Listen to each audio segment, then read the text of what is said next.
প্রসিদ্ধ বস্ত্র বিপণী প্রিয়গোপাল বিষয়ী তাদের নবম শাখা খুলল।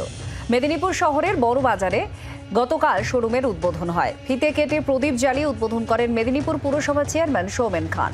ছিলেন প্রিয়গোপাল বিষয়ী ডিরেক্টররাও। উদ্বোধনের দিনই শুরু হয় বিকিকিনি। গত বছর পূর্ব মেদিনীপুরের তমলুকে একটি আউটলেট খোলে এই বস্ত্র বিপণী। সেখানে ভালো সাড়া পাওয়ায় এবার শাখা খোলা হলো পশ্চিম মেদিনীপুরে।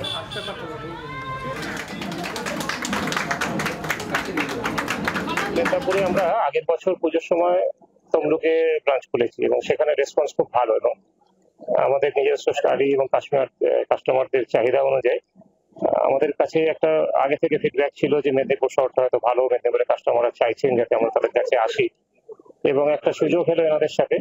এনারাও একজন প্রসিদ্ধ, যারা আমাদের সাথে একসাথে এই কাজটি করছেন এখানে, এরাও প্রায় 120 বছরের পুরনো প্রসিদ্ধ জুয়েলার্স এখানে।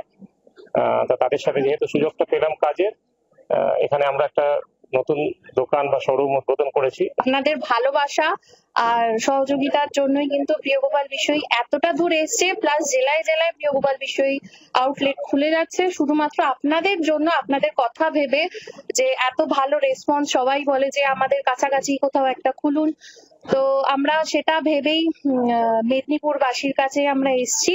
আশা করব সবাই পাশে থাকবে, ভালোবাসবে, আর এভাবে প্রিয়গোপাল বিষয়কে আরো এগিয়ে নিয়ে যাবে। এই প্রিয়গোপাল বিষয় আমরা টিভিতে পেপারে দেখি, কিন্তু যে আমাদের বাড়ির সামনে এসে যে তারা যেখানে পাবেন মেদিনীপুরের সমস্ত ক্রেতাগণ যারা শাড়ি প্রেমী এবং অনেক ভালোবাসেন, মেদিনীপুরের একটা মার্কেট আছে ভালো, সেই জায়গাতে প্রিয়গোপাল বিষয়টি আমাদের এখানে তাদের শাখা করলেন, তার জন্য আমরা তাকে ধন্যবাদ জানাই তাদের প্রতিষ্ঠানকে। বাংলার আওয়াজ, বাঙালির আবেগ, জি 24 ঘন্টা।